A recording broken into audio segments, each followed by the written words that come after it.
नमस्कार दोस्तों, स्वागत है आपके अपने YouTube चैनल संस्कृत अड्डा पर। दोस्तों, आज की जो वीडियो इसमें हम करेंगे संस्कृत प्रैक्टिस सेट में संस्कृत की परीक्षाओं के लिए महत्वपूर्ण क्वेश्चन जो आपके आने वाले एग्ज़ाम के लिए महत्वपूर्ण है। और यहाँ पर जो हम करने वाले हैं सभी क्वेश्चन ये महत्वपूर्ण है, चाहे आप इसमें किसी भी संस्कृत के एग्ज़ाम की तैयारी कर रहे हों। और अगर आपने हमारी इससे पहले वाली वीडियो नहीं देखी है तो इसे आप आई बटन पर क्लिक करके देख सकते हैं, या फिर हमारे चैनल की जो प्लेलिस्ट है वहाँ पर जाकर आप अभी तक के जितने भी वीडियो का आप देख सकते हैं। और वीडियो शुरू करने से पहले अगर आपने अब तक हमारे चैनल को सब्सक्राइब नहीं किया तो सब्सक्राइब कर ले, और साथ में घंटी वाले आइकन से दबाकर आप ऑल पे क्लिक जरूर कर लीजिएगा, जिससे आपको हमारे आने वाली जो वीडियो उसकी नोटिफिकेशन मिलती रहेगी। और दोस्तों, वीडियो को लाइक, कमेंट और शेयर जरूर कीजिएगा। और आप हमारा जो दूसरा चैनल है रीडिंग राउट्स के नाम से, इसे भी सब्सक्राइब कर सकते हैं, क्योंकि जब भी कोई नई वैकेंसी है इससे संबंधित जो महत्वपूर्ण अपडेट आती है तो इस चैनल पर हम डालते रहते हैं। इसका जो लिंक है और हमारा जो टेलीग्राम ग्रुप है, इसका लिंक दोनों आपको इस वीडियो के डिस्क्रिप्शन में मिल जाएंगे।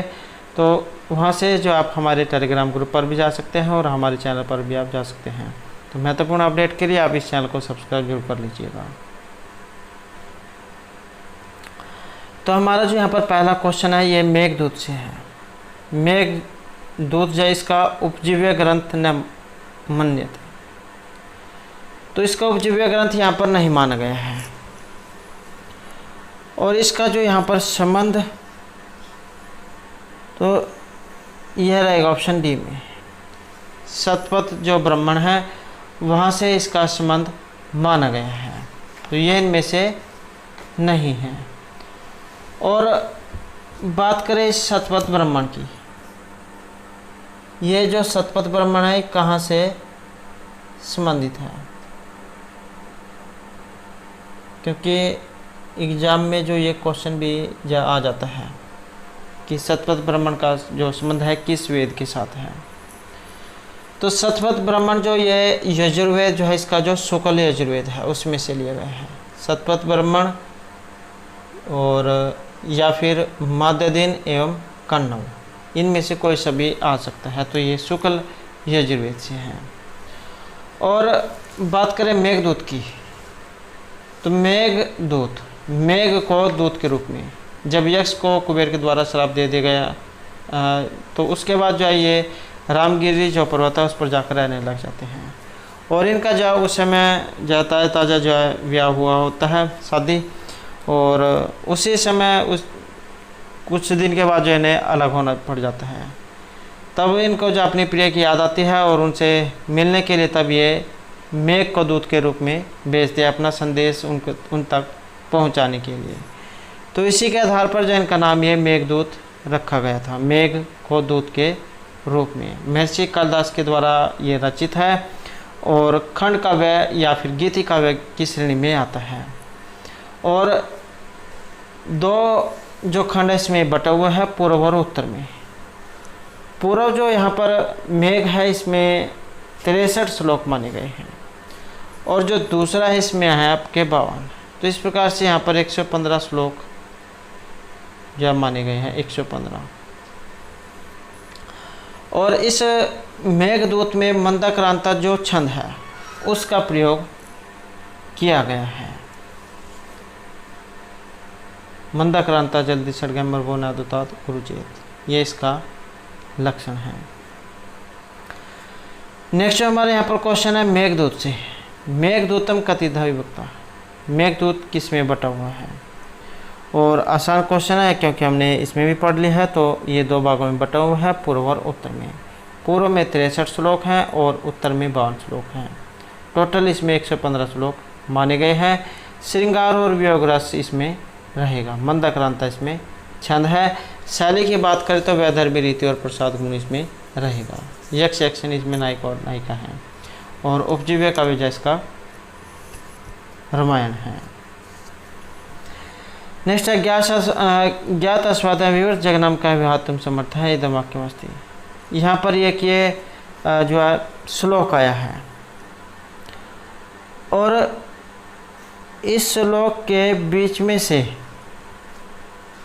ये जो लाइन है यहाँ पर ली गई है, ज्ञात अस्वाद है विवर्त जगनाम का विवाह तुम समर्थ है। और कहाँ से यह ली गई है, या फिर इसमें क्या कहा गया है।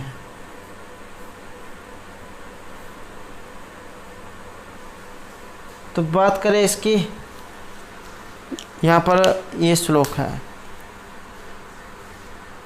तस्सह किंचित कर धृतम इव प्राप्त वाणी शाखम ऋत्वा नीलम श्लील वसनम मुक्त रोधिनी तंबम प्रस्थानम ते कथम अपि सखे लंब मानस्य भावी ज्ञात अस्वाद है विवर्त जगनाम का व्यातुम समर्थ हैं। कि हे सखा अर्थात हे मित्र, बेल की शाखा तक पहुँचे हुए, मानो हाथ में कुछ धारण किए हुए और तीर रूपी नितंब से हटे हुए उस गंभीरा नदी के नीले जल रूपी वस्त्र को हटाकर झुके हुए तुम्हारे प्रस्थान अर्थात तुम्हारा जाना कठिन हो जाएगा। और जाने गए स्वाद वाले, ये जो यहाँ पर ज्ञात आस्वाद जो आया है, जाने गए आस्वाद वाले, जिसने उसका रस चख लिया हो, तो कौन खुली हुई जंघा वाली उस रमणी को छोड़ने में समर्थ है।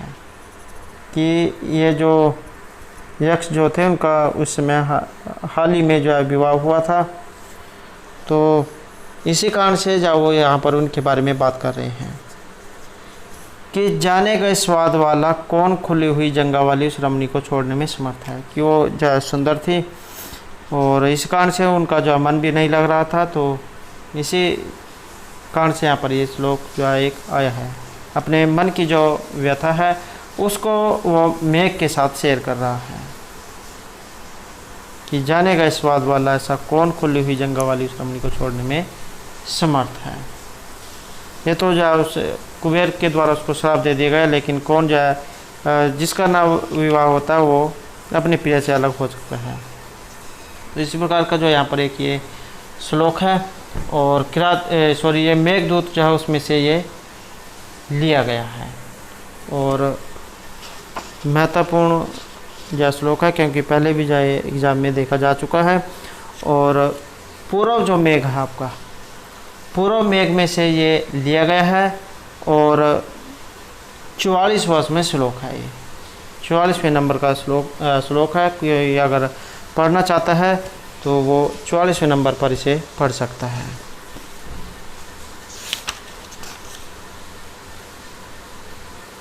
मंदक्रांता छंद है इस पूरे मेघदूत में।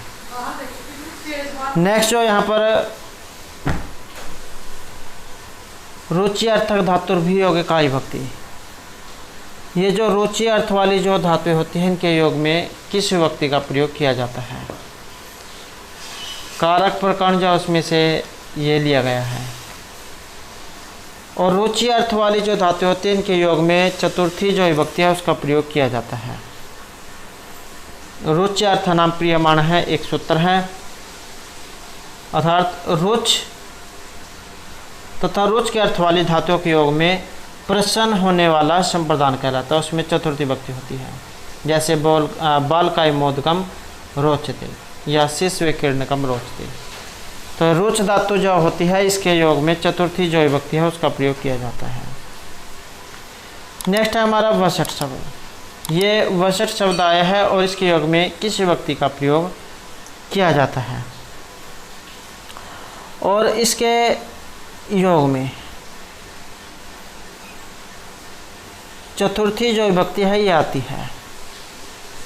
इसमें भी आपने एक सूत्र पढ़ा होगा, वेरी वेरी इंपॉर्टेंट सूत्र है, नमः स्वस्ति स्वाहा शब्दा अलम वसठ योगाचय। नमः स्वस्ति स्वाहा शब्दा अलम और वसठ, जहाँ कहीं भी आपको ये शब्द देखने को मिल जाए तो इसका अर्थ मतलब ये हुआ कि वहाँ पर चतुर्थी विभक्ति लगी होगी। जैसे ईश्वराय नमः, निरपाय स्वस्ति ही। तो इस प्रकार से जो आपको देखने को मिलेगा चतुर्थी विभक्ति यहाँ पर रहेगी। और सूत्र है नमः स्वस्ति स्वाहा शब्दा अलम और वसठ। नेक्स्ट जो हमारे यहाँ पर क्वेश्चन है अस्यः किम नाम अत्यरेखांकित पदे का विभक्ति। यहाँ पर विभक्ति जो बतानी है, इसमें विभक्ति कौन सी आई है,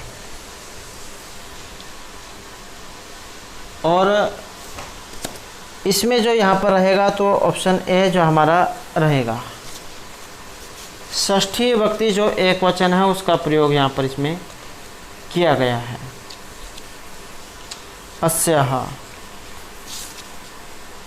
तो षष्ठी जो विभक्ति है इसमें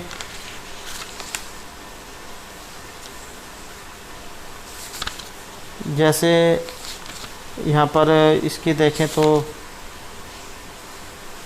रमा जैसे रूप है आपका, जैसे रमा है, और षष्ठी में जब हम बनाते हैं तो रमायः रूप बनता है।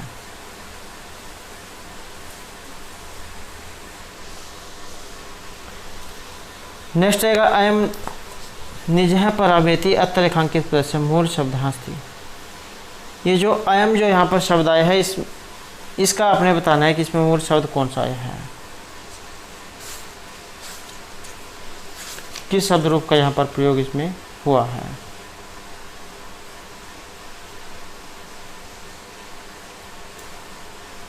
और इसमें जो यहाँ पर रहेगा तो ऑप्शन बी हमारा रहेगा।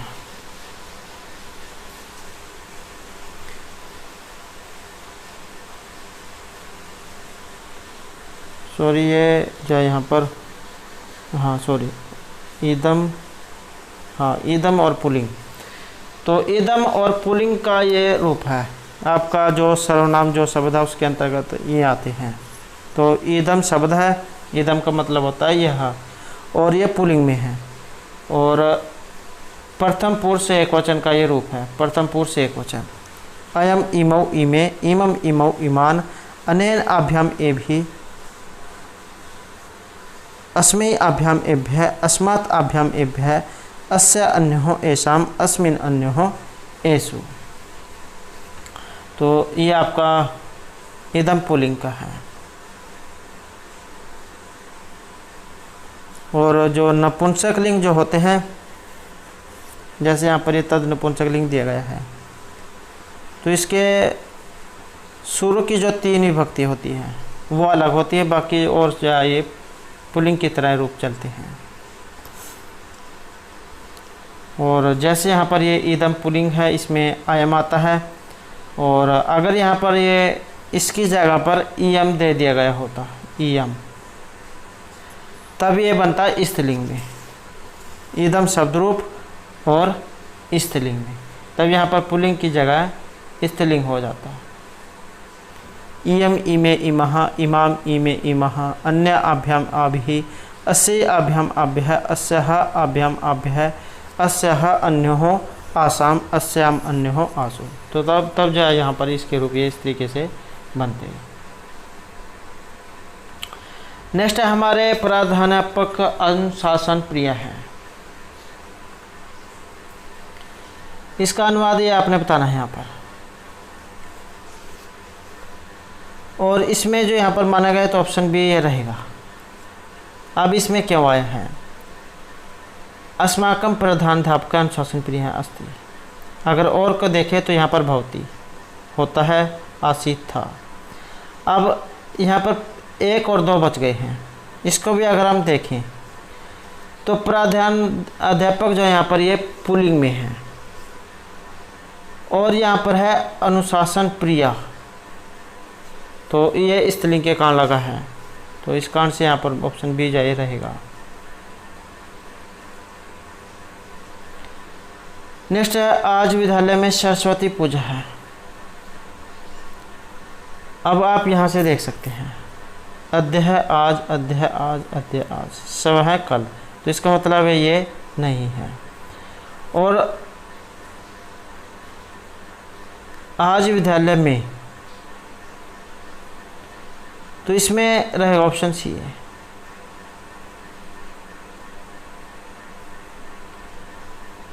यहाँ पर भवती होता है, तो अद्य विद्यालय सरस्वती पूजनम वर्तते, सप्तमी विभक्ति। नेक्स्ट है बाल्यवधस्य वर्णनम अस्थिर मानस्य। रामायण जो है इसमें जो 7 कांड माने गए हैं, एक एग्जाम में 7 कांड जो है पूछे गए थे। 7 कांड है यहाँ पर, बाल कांड, अयोध्या कांड, अरण्य कांड, किष्किंधा कांड, सुंदर कांड और युद्ध कांड। उसके बाद है उत्तरकांड। तो ये 7 कांड थे रामायण में। और बाली का जो वध है ये वर्णन हुआ है। तो ये काम जो किस कांड में हुआ था, और ये हुआ है किष्किंधा कांड में।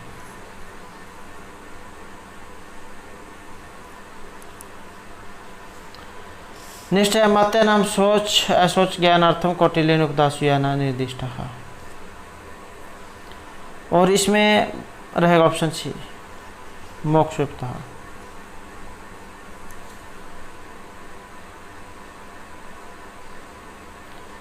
नेक्स्ट है मंत्री परिषद द्वादश मात्यान कुर्वीत इति कस्य मान्यता।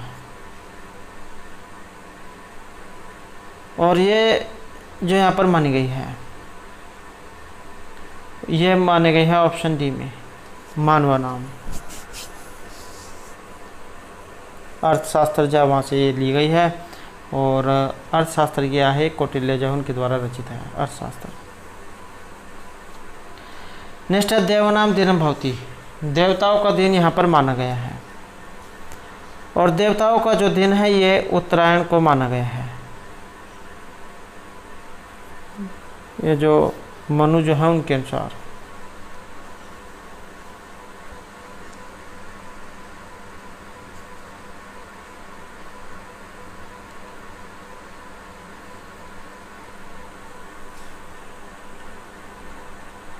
नेक्स्ट आएगा यहाँ पर जो एक ये श्लोक आया है, और वेरी वेरी इंपॉर्टेंट श्लोक है, क्योंकि ये सुक्ति जो एग्जाम में पूछी जाती है।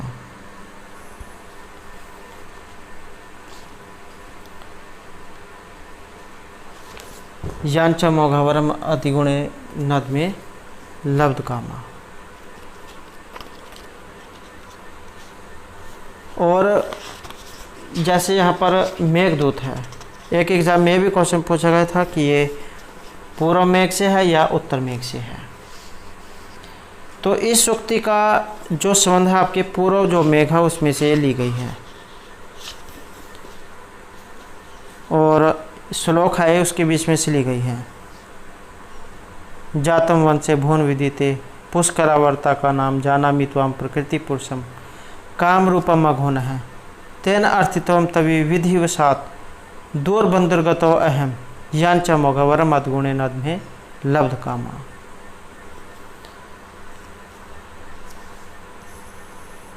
इसमें यक्ष जो वो बादल जो है उन्हीं को कह रहा है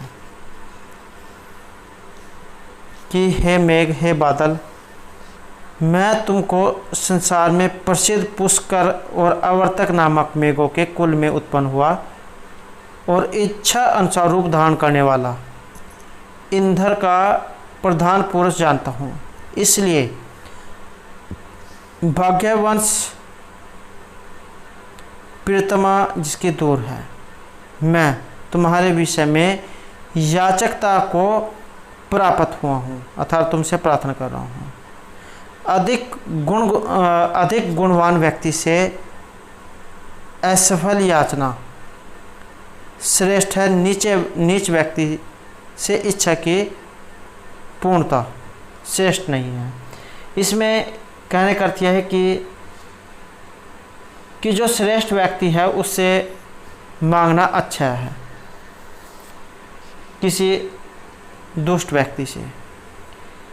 जो अच्छा व्यक्ति होगा वो क्या करेगा, ज़्यादा से ज़्यादा उसको मना कर देगा, लेकिन दुष्ट व्यक्ति जो है उससे कभी भी भरोसा नहीं किया जा सकता है, कभी भी उम्मीद नहीं की जा सकती है कि वो उसका साथ दे, या हो सकता है वो कुछ और ही कह दे। तो वही जो यहाँ पर इसमें ये बात कही गई है कि नीच व्यक्ति से के पास जाने से अच्छा है किसी श्रेष्ठ व्यक्ति से उसके पास जाया जाए, जिसके पास कुछ उम्मीद भी हो सकती है कि या तो वो जवाब देगा या फिर हाँ करेगा, लेकिन नीच व्यक्ति से जो है आशा करना सही नहीं है।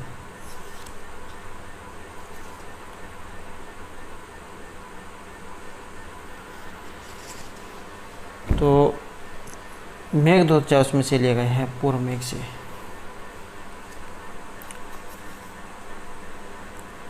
नेक्स्ट है सूर्यापाय न खलु कमलं पुष्यति स्वं भिक्षाम इति वाक्यमस्ति। यहाँ पर भी जो है कि ये सूक्ति है, और आप कह सकते हैं कि एक श्लोक जो उसके बीच में से ली गई है, और ये आपकी उत्तर जो मेघ है उसमें से ली गई है। और इसमें क्या कहा गया है,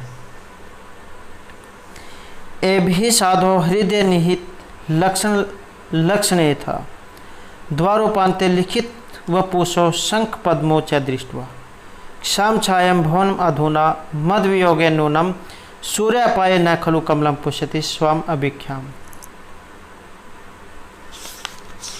इसमें भी जाओ मेघ से ही प्रार्थना कर रहे हैं कि हे निपुण मेघ, तुम हृदय में रखे हुए इन लक्षणों के कारण तथा द्वार के बाजों पर बने शंख और पद्म की आकृतियों को देखकर अब मेरे विरह में क्षीण हुई शोभा वाले भी मेरे भवन को पहचान लेना। सचमुच सूर्य के चले जाने पर कमल अपनी शोभा को पुष्ट नहीं करता। सूर्यापाय न खलु कमलम पुष्यति स्वम अभिख्याम, कि सचमुच जो है सूर्य के चले जाने पर कमल अपनी शोभा को पुष्ट नहीं करता। जब आपने देखा होगा कि जब सूर्य निकलता है तभी कमल खिलते हैं।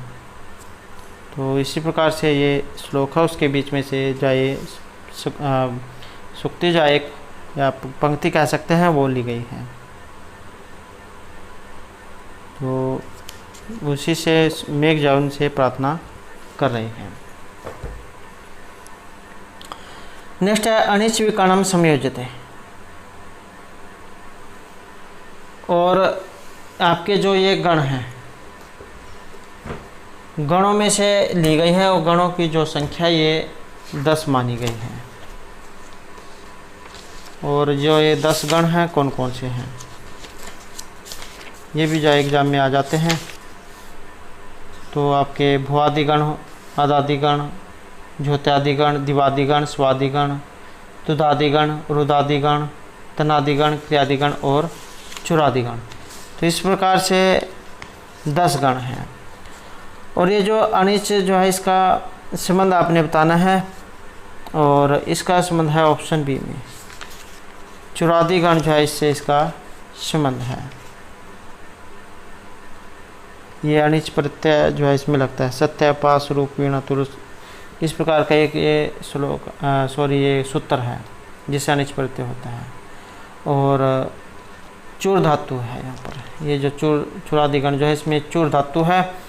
और अनिच, सप, तिप इन सभी का प्रयोग होकर चौर्यति जो रूप ये बनता है। चौर्यति चूर धातु है यहाँ पर।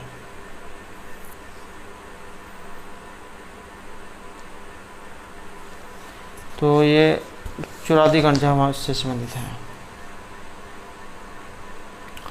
नेक्स्ट है यहाँ पर सही एक वाक्य है और आपने बताना है।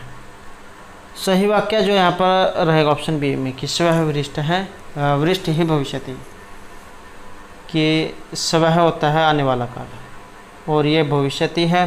भविष्यति भी जब भविष्यत काल में प्रयोग होता है तो कल वर्षा होगी। नेक्स्ट है ये अंग विकार है तेन सूत्रेण का विभक्ति। ये अंग विकार है। अगर कहीं शरीर में कोई अंग विकार दिखाया जाता है तो इसके योग में तृतीय व्यक्ति का प्रयोग किया जाता है। ये सूत्र आपका ये अंग विकार है। यदि शरीर के किसी अंग में विकृति दिखाई पड़े तो विकृत अंग के वाचक शब्द में तृतीय व्यक्ति का प्रयोग होता है। जैसे नेत्रेण कर्ण है, कर्णेन बधिरा है। तो जहाँ पर कोई अंग विकार होगा तो तृतीय व्यक्ति का प्रयोग होगा। जैसे यहाँ पर ये नेक्स्ट दिखाया गया है अक्षण कर्ण है, अतन केन सूत्रेण तृतीय विभक्ति। तो अक्षण कर्ण है, आँख से कर्ण है। तो इसमें जो तृतीय व्यक्ति होगी वो सूत्र कौन सा होगा? तो सूत्र जो जैसे हमने यहाँ पर पढ़ा है, अगर कोई शरीर में अंग विकार हो तो उसमें तृतीय व्यक्ति का प्रयोग किया जाता है। तो अंग विकार होने के कारण जो है यहाँ पर ये अंग विकार है जो सूत्र है उसका प्रयोग यहाँ पर किया जाएगा। नेक्स्ट है कर्मणा यम अभिप्रतिशय। तो इसके यहाँ पर संज्ञा ये पूछा गया कि इसकी संज्ञा कौन सी होगी। कर्मणा यम अभिप्रतिशय संप्रदानम। दानस्य कर्मणा यम अभिप्रतिशय संप्रदान संज्ञा है स्यात्, तो उसकी संप्रदान संज्ञा होती है। और स्वतंत्र है कर्ता के द्वारा कर्ता, और कर्तुर इप्सितम तमम कर्म सूत्र के द्वारा कर्म संज्ञा, साधक तमम कर्णम के द्वारा कर्ण संज्ञा, ध्रुवम अपाय अपदानम के द्वारा अपदान संज्ञा, और आधारो अधिकरणम के द्वारा अधिकरण संज्ञा। नेक्स्ट है पुराणम पंच लक्षण नास्ति। पुराणों के जो 5 लक्षण हैं तो उनमें से एक नहीं है। और पुराणों के 5 लक्षण कौन कौन से हैं, तो ये भी क्वेश्चन जो आ जाता है। तो 5 लक्षण हैं, इसमें आपने एक श्लोक जाए पढ़ा होगा। सर्ग है च प्रतिसर्ग च वंश है मनवंतराणी च वंश अनुचरितम च ए पुराणम पंच लक्षणम। तो इस प्रकार से जो यहाँ पर पुराणों के 5 लक्षण ये बताए गए हैं। कौन कौन से? सर्ग, प्रतिसर्ग, वंश, मनवंतरम और वंश अनुचरितम। तो यहाँ पर एक इनमें से अलग है, तो ये कौन सा है? तो इसमें वंश भी है और प्रतिसर्ग भी है और सर्ग भी है। तो एक नहीं है और कौन सा बच गया? तो ये ऑप्शन सी आपका यहाँ पर इसमें अलग है, उत्सर्ग इसमें नहीं है। सर्ग, प्रतिसर्ग, वंश, मनवंतरम और वंश अनुचरितम, ये 5 हैं।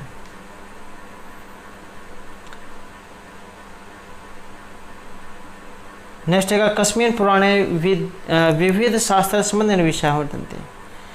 तो यहाँ पर ये कौन सा पुराण है जिसमें अनेक प्रकार के शास्त्रों के संबंध में बताया गया है, या उस अनेक प्रकार के शास्त्रों के विषय में बताए गए हैं। और इसका जो यहाँ पर संबंध माना गया है तो ऑप्शन रहेगा डी। अग्नि जो पुराण है इसमें अनेक प्रकार के शास्त्र संबंधी विषय बताए गए हैं। और बात करें अपने अग्नि पुराण की, तो इसमें एक श्लोक है जो आपने याद रखना है।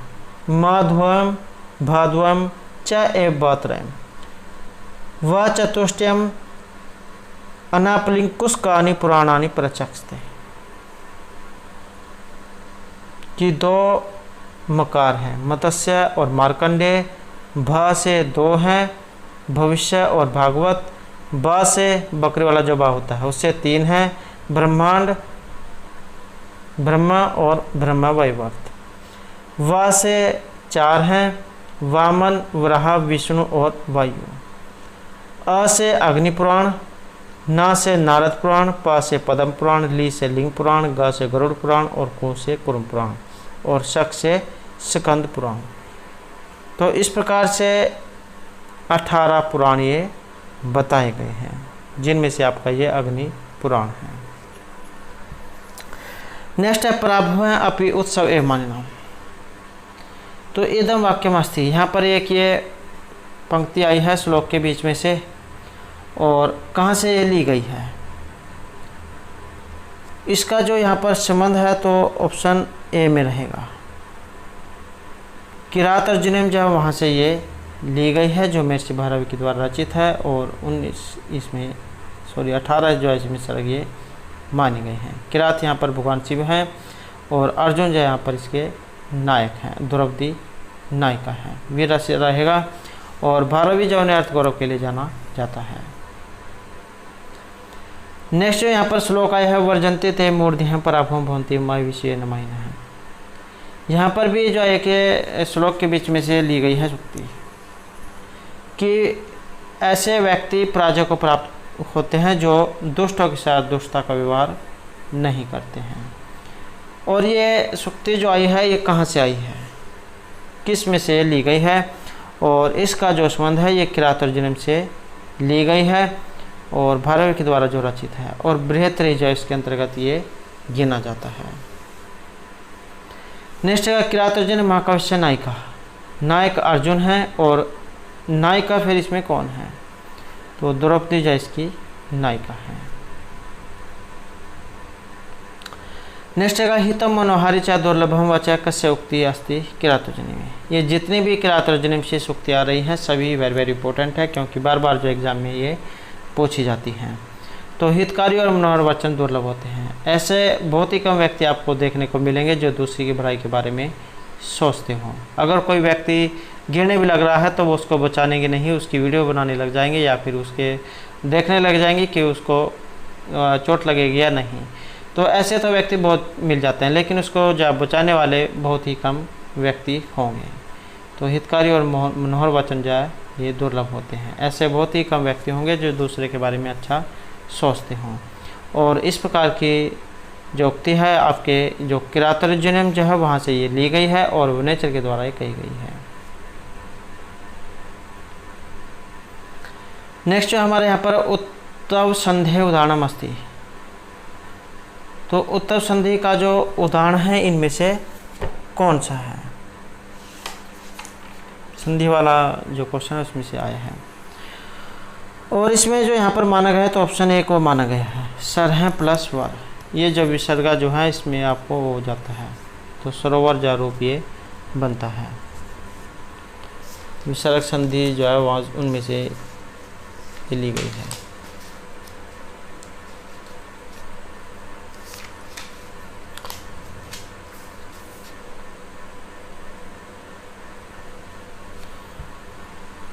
नेक्स्ट आएगा सुधि प्लस उपस्य।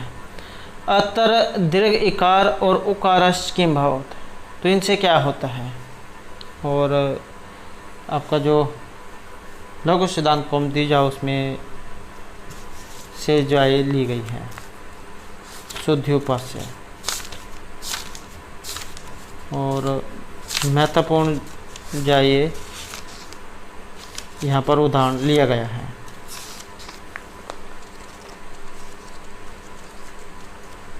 और इसमें जो यहाँ पर रहेगा तो ऑप्शन ए जो है रहेगा यू।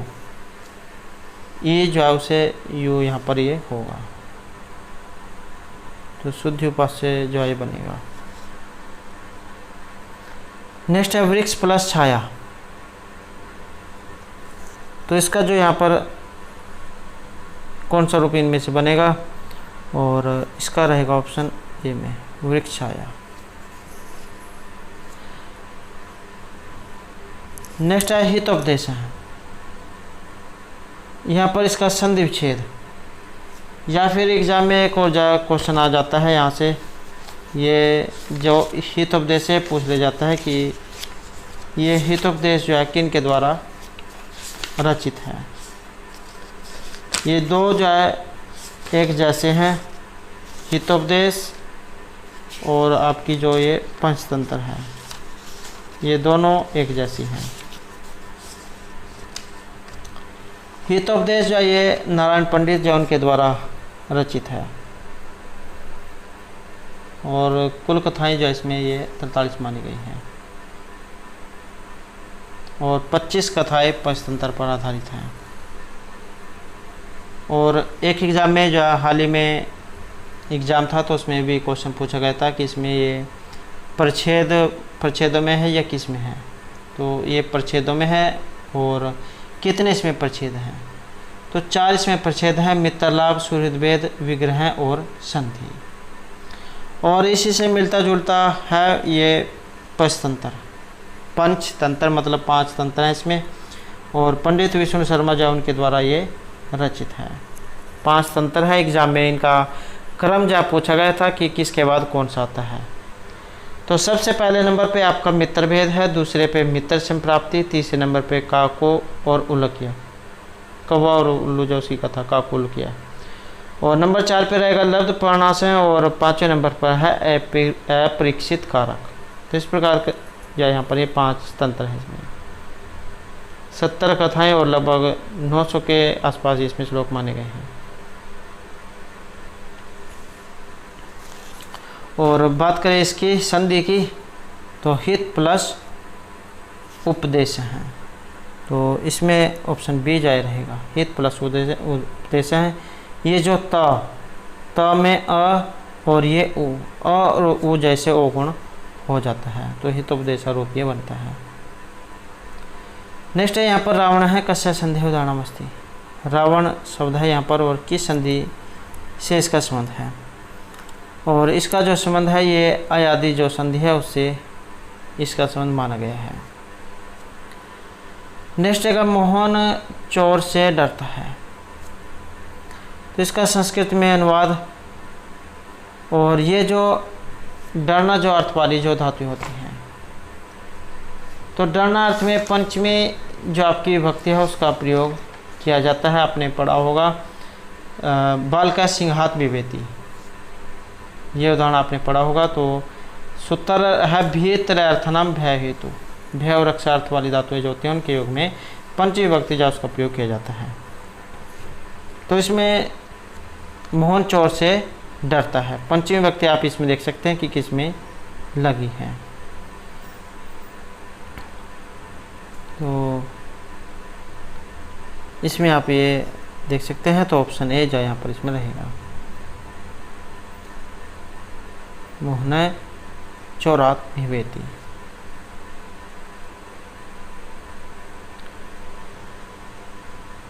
नेक्स्ट है काशी हिंदुओं का पवित्र स्थान है।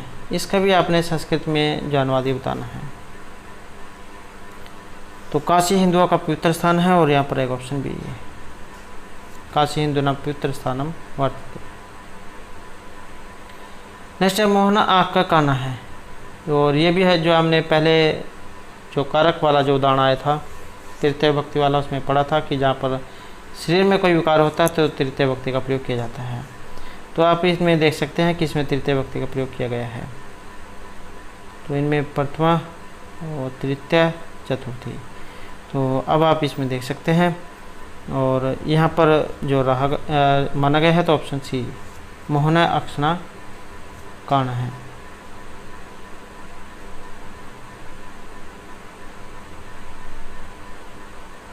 नेक्स्ट है अत्र कदली फलानी संति। तो ये कदली फलानी यहाँ पर आया है। फलम फले फलानी आपने पढ़ा होगा, नपुंसकलिंग में चलते हैं, और यहाँ पर एक ऑप्शन ये है।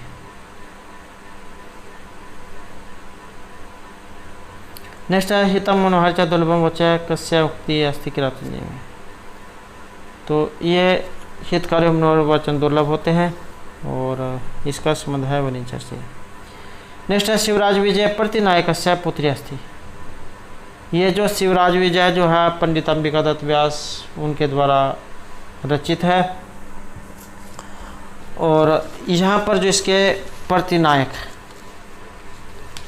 प्रतिनायक की जो पुत्री है इसमें ये आपने बताना है।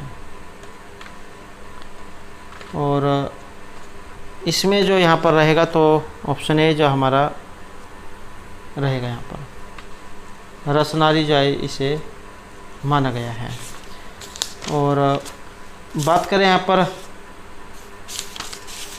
पंडित अंबिका दत्त व्यास की, तो शिवराज विजय जो इनके द्वारा रचित है।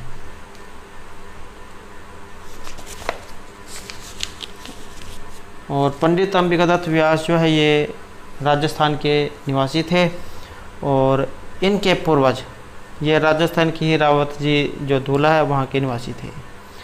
इनके पितामह जो है उनका नाम था राजा राम शास्त्री, और पिता का नाम था दुर्गा दत्त। और शुक्ल अष्टमी संवत 1915 विक्रमी संवत 1858 को जो इनका जन्म हुआ था, और मृत्यु हुई थी इनकी मार्गशीर्ष कृष्णा 13वीं संवत 1957 विक्रमी संवत 1900 में। और नवरात्रि के दिन इनका जन्म हुआ था, तो इसी कारण इनका नाम जाए अंबिका दत्त रखा गया था। पीयूष प्रवाह पत्रिका जो इसका इन्होंने संपादन किया था, और शतावधान और घटिका शतक की जो उपाधि है इन्हें मिली थी।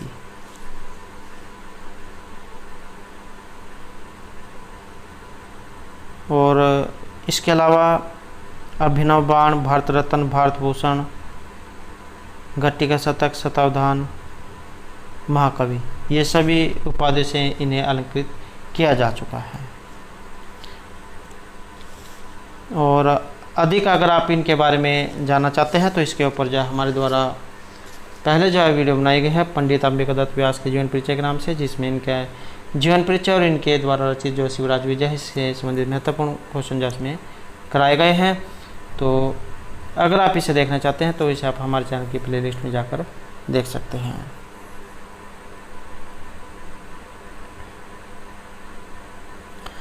तो दोस्तों थे हमारे आज के यहाँ पर संस्कृत की परीक्षाओं के लिए कुछ महत्वपूर्ण क्वेश्चन जो आपके आगे आने वाले एग्जाम के लिए महत्वपूर्ण रहेंगे। और दोस्तों अगर आपने अभी तक हमारे चैनल को सब्सक्राइब नहीं किया तो सब्सक्राइब कर ले, और हमारे साथ अंत बनाने के लिए धन्यवाद।